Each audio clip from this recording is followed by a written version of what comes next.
ਬੋਲ ਪੰਜਾਬ ਦੇਖ ਰਹੇ ਸਾਰੇ ਦਰਸ਼ਕਾਂ ਦਾ ਸਵਾਗਤ ਹੈ। ਮੈਂ ਤੁਹਾਡੇ ਨਾਲ ਗੁਰਸ਼ਰਨ ਕੌਰ। ਕਿਸਾਨੀ ਅੰਦੋਲਨ ਆਪਣੇ ਸਿਖਰਾਂ ਉੱਪਰ ਹੈ, ਪਰ ਕਿਸਾਨੀ ਅੰਦੋਲਨ ਦਾ ਅਸਰ ਕਿਸ ਤਰ੍ਹਾਂ ਦੇ ਨਾਲ ਆਮ ਵਰਗ ਦੇ ਉੱਪਰ ਪੈਣਾ ਹੈ, ਮਜ਼ਦੂਰਾਂ ਦੇ ਉੱਪਰ ਪੈਣਾ ਹੈ, ਕਿਰਤੀਆਂ ਦੇ ਉੱਪਰ ਪੈਣਾ ਹੈ, ਉਹ ਸਾਰੀਆਂ ਗੱਲਾਂ ਬਾਤਾਂ ਨੂੰ ਸਮਝਣ ਦੀ ਕੋਸ਼ਿਸ਼ ਕਰਾਂਗੇ। ਪਰ ਇਸ ਤੋਂ ਜੇਕਰ ਆਪਾਂ ਅਲੱਗ ਹੋ ਕੇ ਇੱਕ ਹੋਰ ਤਸਵੀਰ ਨੂੰ ਸਮਝਣ ਦੀ ਕੋਸ਼ਿਸ਼ ਕਰੀਏ ਕਿ ਆਖਿਰਕਾਰ ਮਜ਼ਦੂਰ ਆਪਣੇ ਹੱਕਾਂ ਨੂੰ ਕਿਵੇਂ ਪਹਿਚਾਨਣ, ਕਿਵੇਂ ਉਹ ਜਾਣ ਸਕਦੇ ਨੇ ਕਿ ਇਹ ਸਾਰੇ ਉਹਨਾਂ ਦੇ ਹੱਕ ਬਣਦੇ ਨੇ ਤੇ ਉਹਨਾਂ ਨੂੰ ਹਾਸਿਲ ਉਹ ਕਰ ਸਕਦੇ ਨੇ, ਪਰ ਕਿਵੇਂ? ਇਹ ਸਾਰੇ ਸਵਾਲ ਬਹੁਤ ਹੀ ਜ਼ਿਆਦਾ ਗੁੰਝਲਦਾਰ ਨੇ, ਕਿਉਂਕਿ ਜਦੋਂ ਸਰਕਾਰਾਂ ਕਿਸੇ ਵੀ ਕਾਨੂੰਨ ਨੂੰ ਲੈ ਕੇ ਆਉਂਦੀਆਂ ਨੇ, ਕੋਈ ਗੱਲਬਾਤ ਨਵੀਂ ਖੜੀ ਕਰਦੀਆਂ ਨੇ, ਤਾਂ ਅਜਿਹੀਆਂ ਕਿੰਨੀਆਂ ਹੀ ਗੱਲਾਂ ਉਸ ਦੇ ਵਿੱਚ ਲਿਖੀਆਂ ਜਾਂਦੀਆਂ ਨੇ ਜੋ ਕਿ ਆਮ ਪੜ੍ਹੇ ਲਿਖੇ ਇਨਸਾਨ ਦੀ ਸਮਝ ਤੋਂ ਵੀ ਬਾਹਰ ਹੁੰਦੀਆਂ ਨੇ। ਪਰ ਅਜਿਹੇ ਹਾਲਾਤ ਦੇ ਵਿੱਚ ਮਜ਼ਦੂਰ ਇਹਨਾਂ ਸਾਰੀਆਂ ਗੱਲਾਂ ਨੂੰ ਕਿਵੇਂ ਸਮਝਣ, ਕਿਵੇਂ ਆਪਣੀ ਜਿਹੜੀ ਰਹਿਣੀ ਸਹਿਣੀ ਹੈ ਉਸ ਦੇ ਵਿੱਚ ਜਿਹੜਾ ਵਧੀਆ ਤਰੀਕੇ ਦੇ ਨਾਲ ਜੀ ਸਕਣ, ਇਸ ਸੰਬੰਧੀ ਅਸੀਂ ਜਾਣਕਾਰੀ ਲਵਾਂਗੇ ਡਾਕਟਰ ਲక్ష్ਮੀ ਨਾਰਾਇਣ ਜੀ ਤੋਂ। ਸਭ ਤੋਂ ਪਹਿਲਾਂ ਉਹਨਾਂ ਦਾ ਸਵਾਗਤ ਕਰਦੇ ਹਾਂ। ਸਤਿ ਸ਼੍ਰੀ ਅਕਾਲ ਸਰ। ਬਹੁਤ ਸਤਿ ਸ਼੍ਰੀ ਅਕਾਲ, ਸਤਿ ਸ਼੍ਰੀ ਅਕਾਲ, ਬਹੁਤ ਮਿਹਰਬਾਨੀ ਜੀ। ਜੀ ਸਰ, ਮਜ਼ਦੂਰਾਂ ਅਤੇ ਕਿਰਤੀਆਂ ਦੇ ਬਾਰੇ ਸਭ ਤੋਂ ਪਹਿਲਾਂ ਤੁਸੀਂ ਕੀ ਕਹਿਣਾ ਚਾਹੁੰਦੇ ਹੋ? ਕੀ ਵਿਚਾਰ ਨੇ ਤੁਹਾਡੇ ਉਹਨਾਂ ਪ੍ਰਤੀ?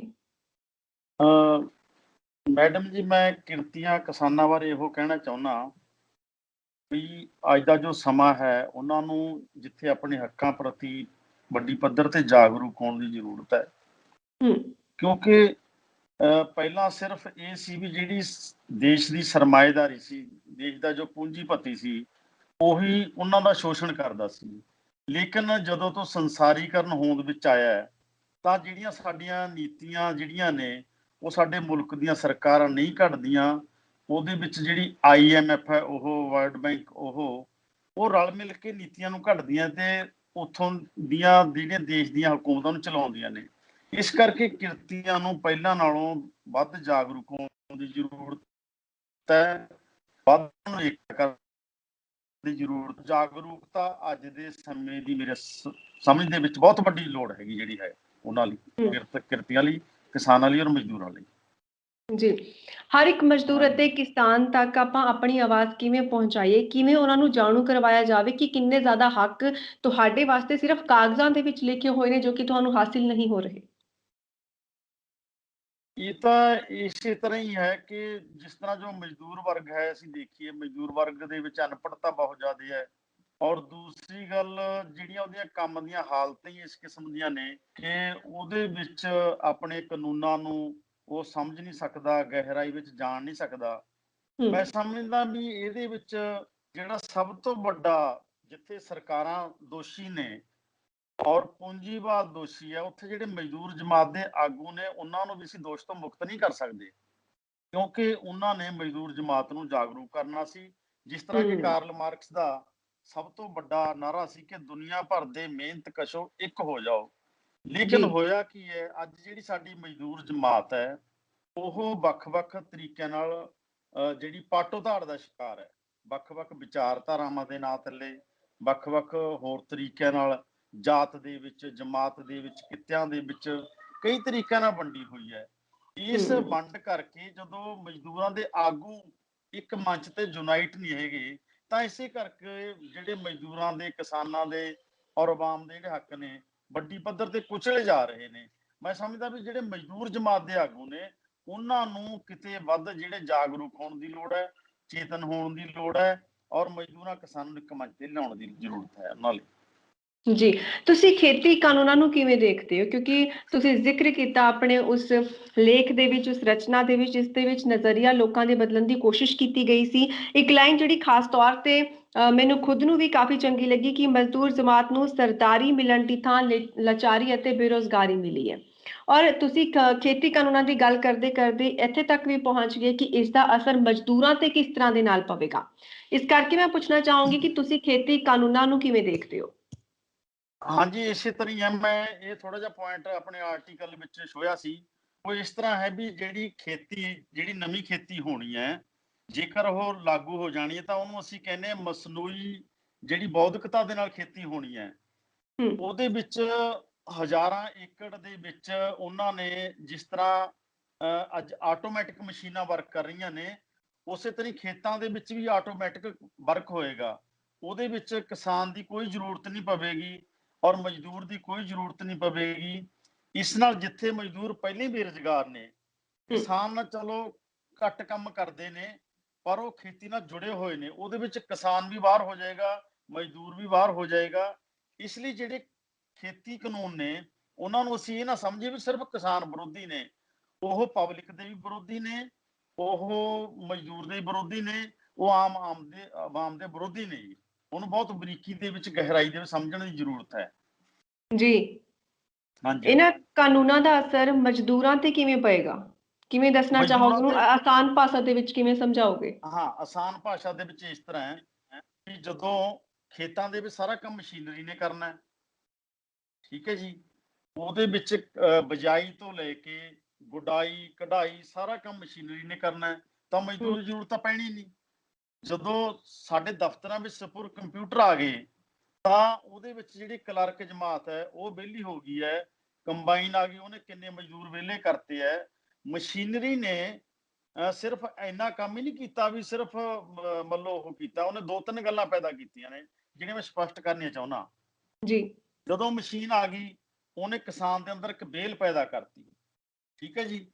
ਜਿਹੜੀ ਵਿਹਲ ਹੈ ਅਸੀਂ ਪੰਜਾਬੀ ਵਿੱਚ ਕਹਿੰਦੇ ਵਿਹਲਾ ਮਨ ਸ਼ੈਤਾਨ ਦਾ ਘਰ। ਉਹ ਜਦੋਂ ਵਰਕ ਕਰਦਾ ਹੈ ਕੋਈ ਵੀ ਕੰਮ ਆ ਤਾਂ ਉਹਨੂੰ ਇਹ ਪਰਵਾਹ ਨਹੀਂ ਹੁੰਦੀ ਵੀ ਉਸਨੇ ਕਿਸ ਕਿਸਮ ਦੇ ਕੱਪੜੇ ਪਾਏ ਹੈ, ਕੀ ਖਾ ਰਿਹਾ ਕੀ ਪਾ ਰਿਹਾ, ਉਹਦੇ ਕੋਲੇ ਆਉਣ ਜਾਣ ਦੇ ਸਾਧਨ ਕੀ ਨੇ।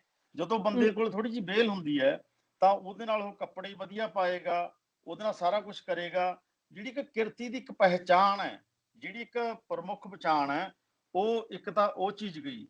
ਦੂਸਰੀ ਗੱਲ ਹੈ, ਮੰਨ ਲਓ ਇੱਕ ਪਿੰਡ ਦੇ ਵਿੱਚ ਕੰਬਾਈਨ ਆ ਗਈ।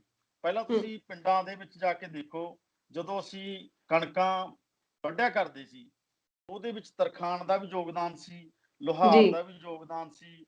ਉਹਦੇ ਵਿੱਚ ਜਿਹੜੇ ਪਿੰਡ ਦੇ ਹੋਰ ਵਸਣ ਵਾਲੇ ਲੋਕ ਨੇ ਉਹਨਾਂ ਦਾ ਯੋਗਦਾਨ ਸੀ, ਇੱਕ ਭਾਈਚਾਰਾ ਬਣਿਆ ਹੋਇਆ ਸੀ। ਲੇਕਿਨ ਹੂੰ, ਜਦੋਂ ਇੱਕ ਕੰਬਾਈਨ ਆ ਗਈ, ਕੰਬਾਈਨ ਨੇ ਮਜ਼ਦੂਰਾਂ ਦੀ ਜਿਹੜੀ ਲੋੜ ਸੀ ਉਹ ਘਟਾ ਦਿੱਤੀ, ਉਹਨਾਂ ਦਾ ਇੱਕ ਭਾਈਚਾਰਾ ਵੀ ਟੁੱਟਿਆ ਹੈਗਾ ਮਸ਼ੀਨਰੀ ਦੇ ਆਉਣ ਨਾਲ।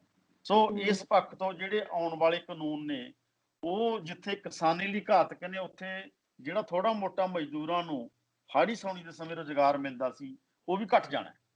ਜੀ। ਹਾਂਜੀ ਹਾਂਜੀ ਹਾਂਜੀ। ਮਜ਼ਦੂਰਾਂ ਨੂੰ ਆਪਣੇ ਹੱਕੀ ਮੰਗਾਂ ਤੁਸੀਂ ਕਿਵੇਂ ਸਮਝਾਉਣਾ ਚਾਹੋਗੇ? ਕਿਹੜੀਆਂ-ਕਿਹੜੀਆਂ ਹੱਕੀ ਮੰਗਾਂ ਨੇ? ਜੇਕਰ ਆਪਾਂ ਪੰਜਾਬ ਦੀ ਗੱਲ ਕਰ ਲਈਏ, ਪੰਜਾਬ ਦੇ ਮਜ਼ਦੂਰਾਂ ਦੇ ਕੋਲ ਜਿਹੜੇ ਬਾਹਰੋਂ ਕੰਮ ਆ ਕੇ ਇੱਥੇ ਕੰਮ ਕਰਦੇ ਨੇ, ਉਹਨਾਂ ਦੇ ਕੋਲ ਕਿਹੜੇ-ਕਿਹੜੀ ਅਧਿਕਾਰ ਹੈਗੇ ਨੇ? ਇਸ ਬਾਰੇ ਜਾਣਨਾ ਚਾਹਾਂਗੀ। ਮੈਡਮ ਜਿਹੜੇ ਆਪਣੇ ਨਾ ਕੰਮ ਏ ਉਹ ਸਿਰਫ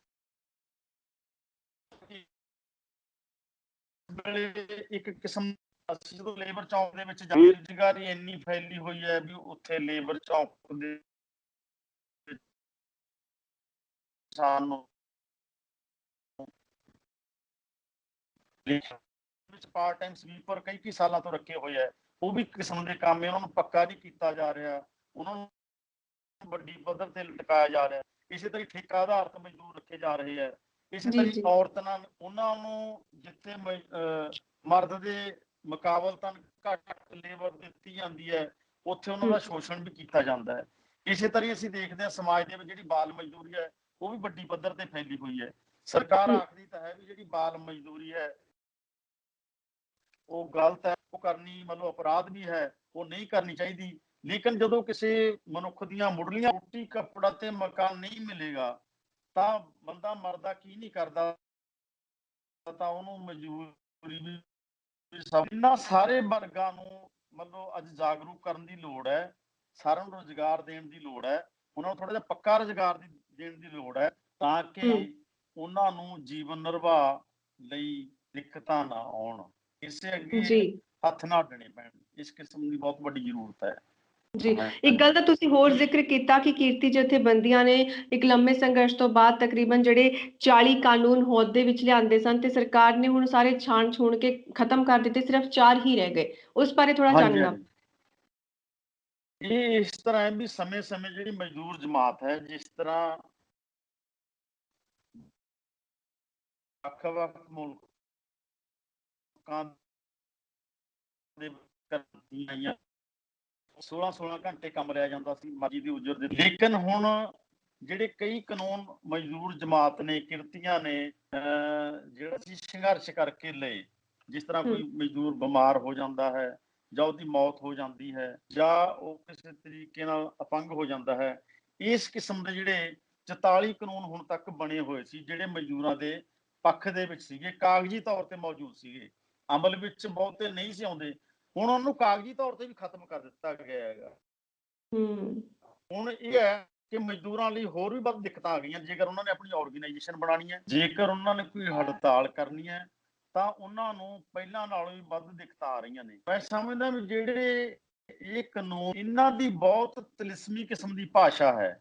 ਪੜ੍ਹਨ ਤੋਂ ਆਮ ਬੰਦੇ ਨੂੰ ਇਹ ਲੱਗੇਗਾ ਵੀ ਇਹ ਤਾਂ ਬਹੁਤ ਮਜ਼ਦੂਰ ਪੱਖੀ ਨੇ, ਬਹੁਤ ਗਰੀਬ ਪੱਖੀ ਨੇ, ਬਹੁਤ ਇਹ ਦਲਿਤ ਪੱਖੀ ਨੇ। ਜੀ, ਲੇਕਿਨ ਉਸ ਜਿਵੇਂ ਭੇਡ ਦੀ ਖੱਲ ਵਿੱਚ ਭੇਡੀਆ ਲੁਕਿਆ ਹੁੰਦਾ ਹੈ, ਇਹ ਬਹੁਤ ਮਜ਼ਦੂਰਾਂ ਲਈ ਘਾਤਕ ਨੇ। ਇਹ ਇਹ ਕਹਿੰਦੇ ਜਿਹੜੇ ਕਾਨੂੰਨ ਨੇ ਵੀ ਕਾਰਖਾਨੇਦਾਰਾਂ ਨੂੰ, ਉਦਯੋਗਪਤੀਆਂ ਨੂੰ ਇਹ ਕਹਿ ਰਹੇ ਹੈ ਵੀ ਅਸੀਂ ਤੁਹਾਨੂੰ ਸ਼ਾਂਤੀ ਪ੍ਰਦਾਨ ਕਰਕੇ ਦੇਵਾਂਗੇ, ਤੁਹਾਡੇ ਕੰਮ ਹੂੰ, ਵਿੱਚ ਕਿਸੇ ਕਿਸਮ ਦਾ ਵਿਘਨ ਨਹੀਂ ਪੈਣ ਦਿਆਂਗੇ।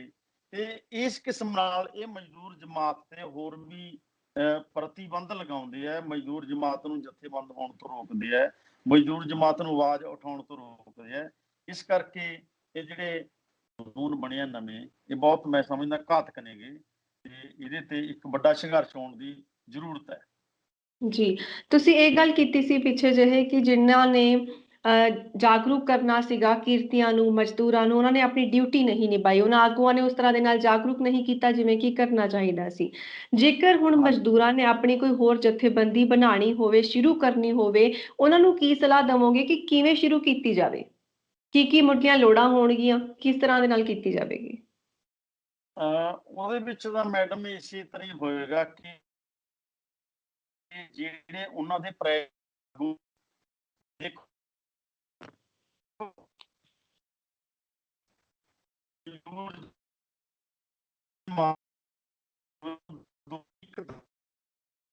ਤਾਂ ਜਿਹੜੀ ਉਹਨਾਂ ਦੀ ਆਪਣੀ ਲੀਡਰਸ਼ਿਪ, ਉਹਦੀ ਪਹਿਚਾਣ ਕਰਨੀ ਵੀ ਉਹਨਾਂ ਨੂੰ ਅੱਜ ਔਖੀ ਹੋਈ ਪਈ ਹੈ ਕਿ ਸਾਡੇ ਪੱਖ ਵਿੱਚ ਭੁਗਤਣ ਵਾਲੇ ਕਿਹੜੇ-ਕਿਹੜੇ ਹੂੰ, ਲੋਕ ਨੇ, ਹਨ ਵੀ ਜਾਂ ਨਹੀਂ ਹਨ। ਦੇਖੋ, ਹੂੰ, ਰਸ਼ੀਆ ਵਿੱਚ ਜਿਹੜੀ ਆਜ਼ਾਦ ਮਤਲਬ ਇਨਕਲਾਬ ਆਇਆ, ਚਾਈਨਾ ਵਿੱਚ ਇਨਕਲਾਬ ਆਇਆ, ਹੋਰ ਕੰਟਰੀ ਵਿੱਚ ਇਨਕਲਾਬ ਆਇਆ। ਸਾਡੇ ਮੁਲਕ ਦੇ ਵਿੱਚ ਵੀ 2-3 ਜਿਹੜੀਆਂ ਸਟੇਟਾਂ ਇਸ ਤਰ੍ਹਾਂ ਦੀਆਂ ਸੀਗੀਆਂ ਜਿਹੜੀਆਂ ਮਜ਼ਦੂਰ ਪੱਖੀ ਸੀਗੀਆਂ। ਲੇਕਿਨ ਹੌਲੀ-ਹੌਲੀ ਉਹ ਮਜ਼ਦੂਰਾਂ ਦੀ ਜੋ ਸੋਚ ਹੈ, ਮਜ਼ਦੂਰਾਂ ਦੀ ਜੋ ਸਿਆਸਤ ਕਰਨੀ ਹੁੰਦੀ ਹੈ, ਲੋਕ ਪੱਖੀ ਸਿਆਸਤ ਕਰਨੀ ਹੁੰਦੀ ਹੈ, ਉਹ ਤੋਂ ਉਹ ਦੂਰ ਚਲੀਆਂ ਗਈਆਂ ਤੇ ਇਹਦੇ ਨਾਲ ਇੱਕ ਬਹੁਤ ਵੱਡਾ ਸਾਡੇ ਮੁਲਕ ਨੂੰ ਧੱਕਾ ਲੱਗਿਆ, ਜਿਹਦੇ ਨਾਲ ਹੂੰ, ਮਜ਼ਦੂਰ ਜਮਾਤ ਬਿਲਕੁਲ, ਜਿਹਨੂੰ ਅਸੀਂ ਕਹੀਏ ਵੀ ਗੈਰ ਜਥੇਬੰਦ ਹੈ, ਉਹਦਾ ਕੋਈ ਉਸ ਕਿਸਮ ਦਾ ਸਰੂਪ ਉੱਭਰ ਕੇ ਸਾਹਮਣੇ ਨਹੀਂ ਆ ਰਿਹਾ। ਕਿਸਾਨੀ ਕੋਲ ਆਪਣੀ ਜ਼ਮੀਨ ਹੈ, ਉਹ ਆਪਣਾ ਸੰਘਰਸ਼ ਕਰ ਰਹੀ ਹੈ, ਲੇਕਿਨ ਮਜ਼ਦੂਰ ਤਾਂ ਇਸ ਤਰ੍ਹਾਂ ਪਿਸ ਰਿਹਾ ਹੈ ਵੀ ਉਹ ਆਪਣੀ ਆਵਾਜ਼ ਉਠਾਉਣ ਦੇ ਵੀ ਸਮਰੱਥ ਨਹੀਂ ਹੈ। ਕਿੱਥੇ ਜਾ ਕੇ ਆਵਾਜ਼ ਉਠਾਏ? ਜੇਕਰ ਉਹ ਜਾਏਗਾ ਤਾਂ ਉਹਨੂੰ ਬੜੀ ਮੁਸ਼ਕਿਲ ਨਾਲ ਥੋੜੀ ਮੋਟੀ ਦਿਹਾੜੀ ਮਿਲਦੀ ਹੈ, ਉਹ ਆਪਦਾ ਪੇਟ ਪਾਲੇ ਜਾਂ ਆਪਦੇ ਲਈ ਸੰਘਰਸ਼ ਕਰੇ। ਹੂੰ, ਇਸ ਲਈ ਮੈਂ ਸਮਝਦਾ ਵੀ ਜਿਹੜੇ ਸੰਘਰਸ਼ ਕਰਨ ਵਾਲੇ ਆਗੂ ਨੇ, ਉਹਨਾਂ ਨੂੰ ਅਮਲ ਦੇ ਤੌਰ ਤੇ ਔਰ ਸਿਧਾਂਤ ਦੇ ਤੌਰ ਤੇ ਬਹੁਤ ਵੱਡੀ ਜਾਗਰੂਕਤਾ ਨਾਲ ਜਿਹੜੀ ਹੈ ਲੜਾਈ ਕਰਨੀ ਚਾਹੀਦੀ ਹੈ। ਹੋਰਨਾਂ ਤਬਕਿਆਂ ਨੂੰ ਵੀ ਨਾਲ ਲੈਣਾ ਚਾਹੀਦਾ ਹੈ। ਜਿਸ ਤਰ੍ਹਾਂ ਜੋ ਅੱਜ ਜੀ। ਮਜ਼ਦੂਰ ਆਗੂ ਨੇ, ਉਹਨਾਂ ਨੂੰ ਚਾਹੀਦਾ ਹੈ ਕਿਸਾਨ ਅੰਦੋਲਨ ਚੱਲ ਰਿਹਾ ਉਹਦੀ ਹਮਾਇਤ ਕਰਨ, ਘੱਟ ਗਿਣਤੀਆਂ ਵੱਲੋਂ ਕਿ ਅੰਦੋਲਨ ਚ ਉਹਦੀ ਹਮਾਇਤ ਕਰਨ। ਹਮਾਇਤ ਦੇਣ ਔਰ ਲੈਣ, ਇਹਦੇ ਵਿੱਚ ਹੀ ਜਿਹੜੀ ਮਜ਼ਦੂਰ ਜਮਾਤ ਦੀ, ਮਜ਼ਦੂਰ ਵਰਗ ਦੀ ਭਲਾਈ ਜਾਪਦੀ ਹੈ। ਬਿਲਕੁਲ। 8 ਘੰਟੇ ਤੋਂ ਸਮਾਂ ਵਧਾ ਕੇ 12 ਘੰਟੇ ਦਾ ਕਰ ਦਿੱਤਾ ਗਿਆ। ਇੱਕ ਇਨਸਾਨ ਤੋਂ 12 ਘੰਟੇ ਕੰਮ ਲੈਣਾ, ਕੀ ਕਾਨੂੰਨੀ ਤੌਰ ਤੇ ਵੀ ਇਹਨੂੰ ਸਹੀ ਮੰਨਿਆ ਜਾਵੇਗਾ? ਕਿਉਂਕਿ ਇਨਸਾਨੀ ਤੌਰ ਤੇ ਜੇ ਆਪਾਂ ਮਨੁੱਖੀ ਸਰੀਰ ਦੀ ਪ੍ਰਕਿਰਤੀ ਨੂੰ ਦੇਖੀਏ ਤਾਂ 8 ਘੰਟੇ ਤੋਂ ਜ਼ਿਆਦਾ ਕੰਮ ਨਹੀਂ ਕਰ ਪਾਉਂਦਾ ਤੇ ਇਹਨਾਂ ਨੂੰ 12 ਘੰਟੇ ਦਾ ਕੰਮ ਕਰ ਦਿੱਤਾ ਗਿਆ। ਕਿਸ ਤਰ੍ਹਾਂ ਦੇ ਨਾਲ ਜਾਇਜ਼ ਠਹਿਰਾਓਗੇ ਇਸ ਨੂੰ? ਇਹ ਬਿਲਕੁਲ ਸਰਾਸਰ ਗਲਤ ਹੈ, ਕਿਉਂਕਿ ਜੋ ਮਨੁੱਖ ਦੀ ਫਿਜ਼ੀਕਲੀ ਜਾਂ ਮਾਨਸਿਕ ਤੌਰ ਔਰ ਸਰੀਰਕ ਤੌਰ ਤੇ ਜਿਹੜੀ ਬਣਤਰ ਹੈ, ਉਹਦੀ ਵੰਡ ਇਸੇ ਤਰ੍ਹਾਂ ਹੀ ਹੈ ਵੀ 8 ਘੰਟੇ ਉਹ ਮਤਲਬ ਆਪਦਾ ਰੈਸਟ ਕਰੇ, 8 ਘੰਟੇ ਪਰਿਵਾਰ ਚ ਰਹੇ ਔਰ 8 ਘੰਟੇ ਕਿਰਤ ਕਰੇ। ਇਹ ਜਿਹੜੀ ਲੜਾਈ ਹੈ ਬਹੁਤ ਵੱਡੀ ਜੱਦੋ-ਜਹਿਦ ਦੇ ਨਾਲ 8 ਘੰਟਿਆਂ ਦੀ ਜਿਹੜੀ ਮੰਗ ਸੀ ਮੰਨੀ ਗਈ, ਇਹਦੇ ਲਈ ਬਹੁਤ ਵੱਡੀਆਂ ਜੱਦੋ-ਜਹਿਦਾਂ ਹੋਈਆਂ ਨੇ। ਜੀ। ਲੇਕਿਨ ਕਿਰਤੀ ਕਾਨੂੰਨ ਨਾਲ ਸਾਡਾ ਇਸੇ ਕਰਕੇ ਵਿਰੋਧ ਹੈ, ਮਜ਼ਦੂਰ ਜਮਾਤ ਨੂੰ ਇਸੇ ਕਰਕੇ ਦਾ ਵਿਰੋਧ ਕਰਨਾ ਚਾਹੀਦਾ ਹੈ, ਕਿਉਂਕਿ ਜਿਹੜੇ ਨਵੇਂ ਕਾਨੂੰਨ ਨੇ ਉਹ ਕਹਿੰਦੇ ਵੀ ਕਿਰਤੀ ਤੋਂ ਵੱਧ ਕੰਮ ਲਿਆ ਜਾ ਸਕਦਾ ਹੈਗਾ। ਹੂੰ, ਜਦੋਂ ਕਿ ਚਾਹੀਦਾ ਇਹ ਵੀ ਬੇਰੁਜ਼ਗਾਰੀ ਫੈਲੀ ਹੋਈ ਹੈ, ਉਹਦੇ ਕਰਕੇ ਚਾਹੀਦਾ ਤਾਂ ਇਹ ਹੈ ਵੀ 6 ਘੰਟਿਆਂ ਦੀ ਮੰਗ ਜਿਹੜੀ ਹੈ ਉਹ ਉੱਠੇ, ਵੀ ਹੂੰ, ਕਿਰਤੀ ਤੋਂ 6 ਘੰਟੇ ਕੰਮ ਲਿਆ ਜਾਵੇ ਤਾਂ ਕਿ ਹੋਰਨਾਂ ਬੇਰੁਜ਼ਗਾਰ ਕਿਰਤੀਆਂ ਨੂੰ ਰੁਜ਼ਗਾਰ ਮਿਲ ਸਕੇ। ਜੀ। ਤੋਂ ਇਹਦੀ ਬਜਾਏ ਸਰਕਾਰ ਨੇ, ਇਹ ਮੰਗ ਮੰਨਣ ਦੀ ਬਜਾਏ ਸਰਕਾਰ ਨੇ ਕੀ ਕੀਤਾ ਹੈ, ਵੀ ਇਹ ਅਲਾਓ ਕਰਤਾ ਉਦਯੋਗਪਤੀ, ਤੁਸੀਂ 12 ਘੰਟੇ ਕੰਮ ਲੈ ਸਕਦੇ ਹੋ, ਤੁਸੀਂ ਉਹਨਾਂ ਨੂੰ ਕਿਸੇ ਵੇਲੇ ਵੀ ਕੱਢ ਸਕਦੇ ਹੋ। ਜੋ ਹੜਤਾਲ ਕਰਨਾ ਚਾਹੁੰਦੇ ਸੀ, ਹੜਤਾਲ ਉਹ ਨਹੀਂ ਕਰ ਸਕਦੇ। ਸੋ ਉਹਨਾਂ ਦੇ ਇੱਕ ਤਰ੍ਹਾਂ ਦੇ ਹੱਥ ਵੱਢ ਲਏ ਗਏ ਨੇ ਮਜ਼ਦੂਰ ਜਮਾਤ ਦੇ, ਮੈਂ ਸਮਝਦਾ। ਸੋ ਇਸ ਲਈ ਬਹੁਤ ਵੱਡੀ ਚੌਕਸੀ ਦੀ, ਬਹੁਤ ਵੱਡੀ ਜਦੋਜਹਿਦ ਦੀ ਪੰਜਾਬ ਦੇ ਵਿੱਚ, ਹਿੰਦੁਸਤਾਨ ਦੇ ਵਿੱਚ ਲੋੜ ਹੈ ਇਸ ਵੇਲੇ। ਜੀ, ਮਜ਼ਦੂਰ ਅਤੇ ਹਾਂਜੀ, ਹਾਂਜੀ। ਕਿਰਤੀਆਂ ਦੇ ਵਿੱਚ ਜਦੋਂ ਆਪਾਂ ਔਰਤਾਂ ਅਤੇ ਬੱਚੀਆਂ ਦੀ ਗੱਲ ਕਰ ਲੈਂਦੇ ਹਾਂ, ਤਾਂ ਉਹਨਾਂ ਦੇ ਨਾਲ ਬਦਸਲੂਕੀ ਵੀ ਕੀਤੀ ਜਾਂਦੀ ਹੈ, ਔਰ ਜਿਹੜੀ ਉਹਨਾਂ ਨੂੰ ਕਿਰਤ ਦਿੱਤੀ ਜਾਂਦੀ ਹੈ, ਉਹ ਵੀ ਜਿਹੜਾ ਮੇਲ ਵਿਭਾਗ ਹੈ, ਯਾਨੀ ਕਿ ਜਿਹੜਾ ਦੂਸਰਾ ਮਜ਼ਦੂਰ ਹੈ, ਮਰਦ ਮਜ਼ਦੂਰ ਹੈ, ਉਸ ਦੇ ਨਾਲੋਂ ਘੱਟ ਦਿੱਤੀ ਜਾਂਦੀ ਹੈ। ਇਸ ਬਾਰੇ ਕੀ ਕਹੋਗੇ? ਬਿਲਕੁਲ ਤੁਹਾਡੀ ਗੱਲ ਸਹੀ ਹੈ, ਕਿਉਂਕਿ ਔਰਤ ਵਰਗ ਨੂੰ ਪੱਧਰ ਤੇ ਅਣਡਿੱਠ ਕੀਤਾ ਗਿਆ ਹੈਗਾ। ਉਹ ਦਫ਼ਤਰ ਦੇ ਵਿੱਚ ਕੰਮ ਕਰਦੀ ਹੋਵੇ, ਉਹ ਖੇਤ ਵਿੱਚ ਕੰਮ ਕਰਦੀ ਹੋਵੇ, ਉਹ ਸੜਕ ਤੇ ਕੰਮ ਕਰਦੀ ਹੋਵੇ, ਤਾਂ ਉਹਦਾ ਜਿੱਥੇ ਮੈਂ ਸਮਝਦਾ ਆਰਥਿਕ ਸ਼ੋਸ਼ਣ ਹੁੰਦਾ ਹੈ, ਉਹਨਾਂ ਨੂੰ ਤਨਖਾਹ ਘੱਟ ਦਿੱਤੀ ਜਾਂਦੀ ਹੈ ਮਰਦਾਂ ਦੇ ਕੰਪੈਰੀਟਿਵ। ਦੂਸਰੀ ਗੱਲ, ਉਹਨਾਂ ਦਾ ਉੱਥੇ ਸ਼ੋਸ਼ਣ ਵੀ ਕੀਤਾ ਜਾਂਦਾ ਹੈਗਾ। ਉਹ ਕਈ ਵਾਰੀ ਮਜਬੂਰੀ ਦੇ ਵਿੱਚ ਆਪਣੇ ਨਾਲ ਹੋਈ ਬਦਸਲੂਕੀ ਨੂੰ, ਆਪਣੇ ਨਾਲ ਹੋਈ ਕਿਸੇ ਵਧੀਕੀ ਨੂੰ ਪੇਸ਼ ਵੀ ਨਹੀਂ ਕਰਦੀਆਂ ਹੈਗੀਆਂ। ਔਰ ਇਸੇ ਤਰ੍ਹਾਂ ਬਾਲ ਮਜ਼ਦੂਰੀ ਹੈ, ਉਹ ਵੀ ਮਜਬੂਰੀ ਵਸ ਕੀਤੀ ਜਾ ਰਹੀ ਹੈ। ਜੇਕਰ ਸਾਡੇ ਮੁਲਕ ਦਾ ਨਿਜ਼ਾਮ ਠੀਕ ਹੋਵੇ ਤਾਂ ਮੈਂ ਸਮਝਦਾ ਕਿ ਇੱਕ ਤਾਂ ਜਿਹੜੇ ਬਾਲ ਮਜ਼ਦੂਰ ਨੇ ਉਹਨਾਂ ਤੋਂ ਮਜ਼ਦੂਰੀ ਨਹੀਂ ਕਰਵਾਈ ਜਾਏਗੀ, ਉਹਨਾਂ ਨੂੰ ਪੜ੍ਹਨ ਵਾਲੇ ਪਾਸੇ ਲਾਇਆ ਜਾਵੇਗਾ, ਉਹਨਾਂ ਨੂੰ ਅੱਛੀ ਤਾਲੀਮ ਦਿੱਤੀ ਜਾਏਗੀ। ਦੂਸਰੀ ਪੱਖ ਇਹ ਹੈ ਵੀ ਜੇਕਰ ਇੱਥੋਂ ਨਿਜ਼ਾਮ ਠੀਕ ਹੋਵੇ ਤਾਂ ਔਰਤਾਂ ਨੂੰ ਜਿਹੜੀ ਮਰਦ ਦੇ ਬਰਾਬਰ ਤਨਖਾਹ ਦਿੱਤੀ ਜਾਏਗੀ, ਔਰ ਉਹਨਾਂ ਨਾਲ ਕਿਸੇ ਕਿਸਮ ਦੀ ਕੋਈ ਬਦਸਲੂਕੀ ਵੀ ਨਹੀਂ ਹੋਏਗੀ। ਸੋ ਵੱਡੀ ਗੱਲ ਤਾਂ ਇਹ ਹੈ ਵੀ ਜਿਹੜਾ ਇਹ ਨਿਜ਼ਾਮ ਹੈ, ਮੌਜੂਦਾ ਨਿਜ਼ਾਮ ਹੈ, ਇਹਦੇ ਵਿੱਚ ਭਾਵੇਂ ਮਜ਼ਦੂਰਾਂ ਦੀਆਂ, ਮਜ਼ਦੂਰ ਪੱਖੀ ਜਥੇਬੰਦੀਆਂ ਨੇ ਜਾਂ ਸਰਕਾਰਾਂ ਨੇ ਮਜ਼ਦੂਰਾਂ ਦੀ ਗੱਲ ਤਾਂ ਕਰਦੀਆਂ ਨੇ, ਲੇਕਿਨ ਪ੍ਰੈਕਟਿਸ ਦੇ ਵਿੱਚ, ਜਿਹਨੂੰ ਅਸੀਂ ਅਮਲ ਕਹਿੰਦੇ ਆ, ਅਮਲ ਦੇ ਵਿੱਚ ਮਜ਼ਦੂਰਾਂ ਦੇ ਨਾਲ ਖੜਨ ਵਾਲੇ ਬਹੁਤ ਘੱਟ ਲੋਕ ਨੇ, ਮੈਂ ਇਹ ਸਮਝਦਾ।